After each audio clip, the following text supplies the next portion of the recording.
right, why don't we move to the Knicks game now, which was, if we're going backwards in time. Next up, what a roller coaster. Good Lord for Joel Embiid. On the one hand, he throws it off the backboard and dunks it. And I'm like, look at this like modern marvel of humanity. What is going on? And then he falls and crumples. And I'm like, oh my God, he might be done for his entire career. Then he shows up in the third quarter hobbled and has a dramatic effect, despite the fact that he barely even went inside the paint. Yes. And so, Rob, what do you make of this whole thing? That's it for me. I think it's even a one-legged, tentative Joel Embiid just has a serious impact on this series. Yep. And I'm curious to see how that changes and both teams get used to that reality, right? Like if the version of Joel we're going to get in this series is the version we saw toward the back half of game one, basically entirely on the perimeter, standing out there, parking at the three-point line, setting screens for Tyrese Maxey, not rolling because he doesn't really feel confident to roll into space right now. If that's the player that we get, how do both sides adjust to it? Because we saw Maxey kind of learn to leverage it over the course of this game. As he was playing with Joel more and more out there, yo-yoing behind those screens, he was able to open up some great lanes for himself. But you have to think at some point the Knicks are going to learn kind of how to challenge Joel and force him to do explosive things to beat them. And when that time comes, what is Joel going to be physically capable of? And what is he going to be confident in doing? Because as much as anything, when he crumpled Justin, like that was a scary moment, but the like glaze, vacant look in his eyes, like that is a guy who is terrified of hurting himself again. That is a guy who is terrified in that moment. And so the idea that he's just going to go attack the basket again relentlessly as you might need to do to get past Isaiah Hartenstein and Mitchell Robinson and all of these guards and wings who are swooping in, swiping at the ball, it's a lot to ask of him right now. It's a Joel Embiid series, man. He played 36 minutes. The 76ers were plus 15 in those 36 minutes. In a game they lost by 7. So folks at home, if you can do the quick math, minus 22 and 12 minutes without Joel. A tale as old as time was. That is insane, dude. And yo, look, he played 36 minutes. He might have to play 40, y'all. Like, that might be what it's going to take for this particular 76ers team, man. As much as, look, in the fourth quarter, he missed a bunch of shots. A lot of them were short. I think he might have been a little bit tired, which, we got to come to expect. He just came off of 2 months or whatever it was of not playing.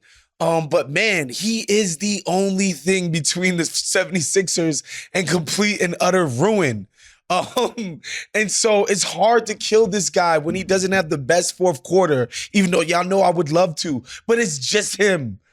It's him. They got nothing else.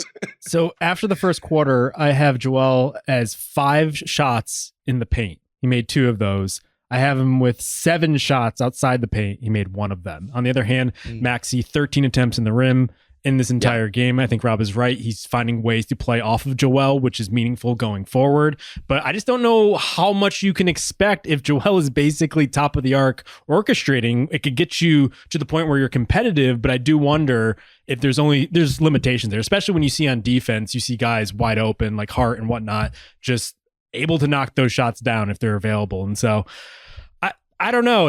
On the one hand, you're probably encouraged by seeing Joel have such a meaningful impact on one leg functionally, but like on the other hand, I don't know how they get beyond that in order to win some of these games. Well, I think there is enough of a 50-50 element. Like, okay, let's start with Josh Hart, the hero of this game for the Knicks in a lot of ways.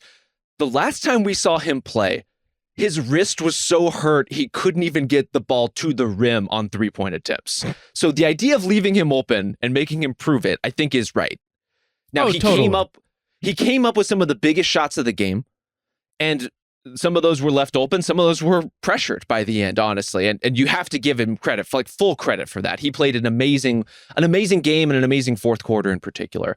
But I thought Joel actually did have a pretty big defensive impact on this game when he was out there too. Like he was intimidating a lot of the Knicks guys who were going into the paint.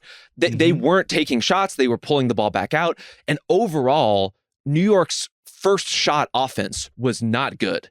The problem was they got over half of their misses on offensive rebounds. That's what can't happen. And that's their misses. Yes. That's where you feel Joel's injury as much as anything, because this is a team that relies on him for all the big man stuff because Tobias Harris ain't doing it. So some of the other guards and wings are going to have to scrap in. This is like the Kyle Lowry music, the Kelly Oubre music.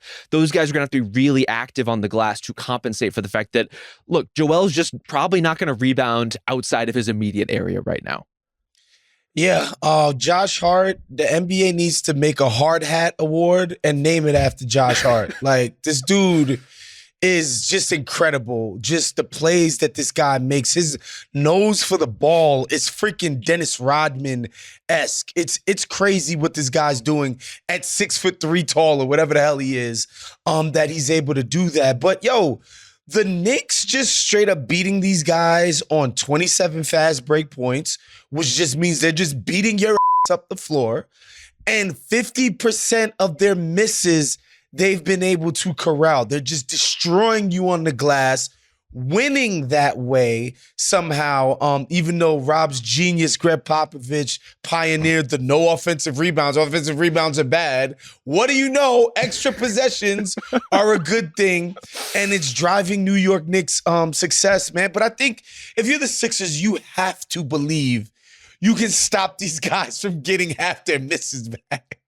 Well, I also thought it was surprising that they went to like a zone where they were extending so far out that they were being almost overly aggressive to overcompensate for Joel, I thought. And so I just like trying to blitz Brunson and trying to limit his effectiveness gave guys like McBride and Hart and OG open looks that they probably typically wouldn't otherwise have. And that's probably, I assume, why the rebounding advantage tilted so much toward the Knicks. Is I know they're a good rebounding team and that's where they're going to eat a lot of the points. But like at the same time, I almost wonder strategically if they overcompensated for what happened to Joel early on. There's some of that. Also, they don't play a power forward, guys. Nicholas Batum, which I don't know if you guys had this at home, that Batum would be the third best player on the Sixers. This is insane. He's not number a power one forward. Lowry.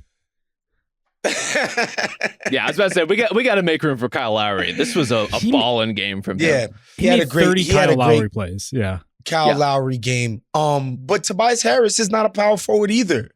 You know, and so they're getting crushed on the boards because it's a personnel problem. But again, like, I have to believe that NBA players can rebound better than this. I don't give a damn how small you are, how determined the Knicks are. You have to be better than what they showed on the boards going forward. All of that said, Mitchell Robinson had like 3 of the sickest offensive rebounds I've ever seen in this game. Like he was pinning offensive rebounds against the backboard to grab them. It was incredible. That's what he does. What else from this game? Anything you could take forward maybe? Did I not tell you Play Batum more. Yeah. Deuce McBride. That's the one. He is a living legend. This dude is chef's kiss, amazing, dude. I tried to tell y'all the Deuce McBride game was coming. This was the one, and I think we're getting more of them, honest. Like, this was the hot shooting Deuce McBride game, but you can just see the way the energy shifts when he comes into the game. And that was the contrast. Of course, the Joel to B-ball Paul contrast can be rough sometimes, especially against a front line that's as big and physical and menacing as New York's, frankly. But also when you're getting Deuce McBride coming in with a ton of energy, you're getting Bojan Bogdanovic remembering how to play basketball again. All of a sudden, all of these pieces are clicking into place where Deuce McBride, 28 minutes plus 37 in this game. Let's go. Incredible. I think the sneaky win of the OG trade was turning more of the possessions over to McBride off the bench because I think right after that trade went down, they signed McBride to an extension. So clearly they knew there was something kind of happening in the background there and saw something in him so that they could turn it over to him. And so he's been really good for him. I think he's going to be a staple of this team going forward. They really did have Emmanuel quickly at home, didn't even need him anymore. That's right.